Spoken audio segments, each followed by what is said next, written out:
like a wild sci-fi headline, but in Russia, scientists are literally hijacking pigeons' brains, turning them into living, breathing surveillance drones. This isn't a movie plot or a conspiracy theory. It's literally happening. We're going to get into how these biodrones work, what they're looking for, and what it means for the future when nature itself becomes a spy. So today we're going to get into one of the most mind-bending developments in surveillance, Russia's brain-chip bird drones. This story involves a company called Neiry, a flock of pigeons in Moscow that have had surgery, and tech that hooks an animal's brain right up to a computer. It's a wild revelation that makes you ask, how far will we go in blurring the line between the natural world and a weaponized one? So let's start with who and what. The company behind this is a Russian neurotech firm called Neiry. In late 2025, they announced they had successfully run flight tests in Moscow with pigeons they've turned into biodrones. And we're not just talking about birds with tiny cameras strapped on. These are pigeons with neural interfaces, microchips, implanted directly into their brains. Think Neuralink, but on pigeons. According to company statements and reports, the first block has already done test flights, taking off from a lab, flying a set route, and coming back. The setup involves a small solar-powered backpack on a pigeon. This pack holds a camera, a GPS unit, and the control model that talks to the chip in the bird's brain. From a distance, it looks like a normal pigeon. Up close, it's a piece of living surveillance hardware. And Neiry has made it clear that this is just a start. They are already testing the flight patterns of dozens of these birds and plan to send some on long-distance missions. So how does it actually work? This is where it gets interesting. The whole thing relies on electrodes put into specific parts of the pigeon's brain.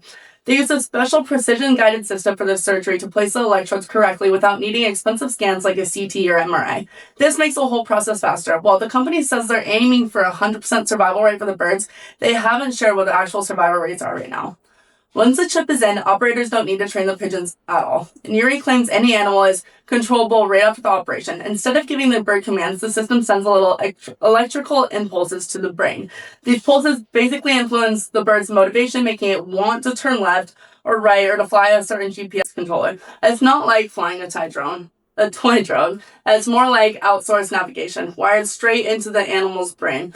The bird thinks it's making its own choices, but an operator miles away is actually calling the shots. The whole system runs on solar panels on the backpack, giving these biodrones a huge advantage in endurance and range over normal battery-powered drones. Okay, but what's the point of it? Neiry has been pretty open about its intended civilian uses.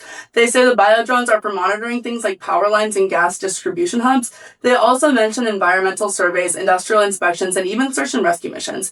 The company argues that a biodrone can fly way further and longer than a mechanical drone, and that if one crashes, it's just a bird falling, making them safer for cities. They've also tried to address privacy concerns. Neiry says that cameras on board use AI to automatically blur faces and personal data to follow local laws. But this is where it gets tricky. You can't ignore the massive potential for military and spying applications. While Neiry is talking about industrial monitoring, the technology itself is a spy dreams come true. Imagine a flock of pigeons looking just like 1,000 in any city square, but each one has a controllable camera or listening device. This tech offers a kind of stealth that mechanical drones just can't match. Pigeons are everywhere. People can't ignore them. They can land on a windowsill, hang out in the park, or fly over a secure building without anyone batting an eye. That makes them the perfect tool for secret surveillance. Using animals for spying isn't a new idea, and it's worth putting this Russian project into historical context. During the Cold War, the CIA and other agencies experimented with all sorts of animal operatives, like using dolphins for underwater missions. You may have heard of a CIA project from the 1960s called Acoustic Kitty. The popular story is that they surgically implanted microphones into a cat to spy on Soviet officials. While a project with this name did exist, declassified documents show it was actually a plan to use a surgically altered cat as a listening device. The first and only field test was a famous failure. Some accounts say that the cat was immediately hit by a taxi, though others dispute this and say that the project was just abandoned because cats are too hard to train. Russia also has a long history of training marine animals, like a beluga whale, and dolphins to guard their naval bases. But what makes Neiry's bird drones a huge leap forward is that you don't have to train the animal anymore. With brain chips, you get control on demand. That jump from training to direct brain control is what makes this tech so powerful, and for a lot of people, so scary. So what does a world with brain-chipped animal spies actually look like? The ethical and privacy issues are massive. For years, the birds aren't real movement has been a joke, a satirical conspiracy theory that all birds are government drones. This project pretty much turns that joke into a chilling reality. How can you ever be sure that the pigeon on your balcony isn't recording you? This technology completely blurs the line between nature and surveillance gear. It turns the natural world into a potential spy zone without anyone even knowing. And while Neiry says their system will blur faces, that's just a software feature. In the hands of an intelligence agency, that feature could be turned off with a click.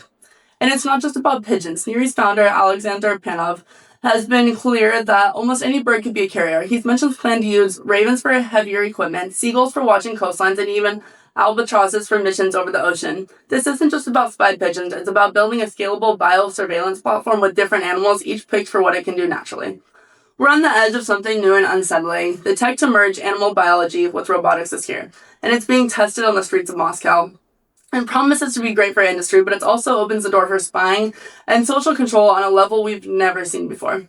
It forces us to look at the animals around us and wonder, what do you think? Is this a brilliant innovation, or is this a terrifying step towards a total surveillance state? Where do we draw the line? The development of these biodrones is a sharp reminder that technology is moving faster than our ability to regulate it. The next time you see a pigeon, you might just have to wonder. Let me know what you think in the comments.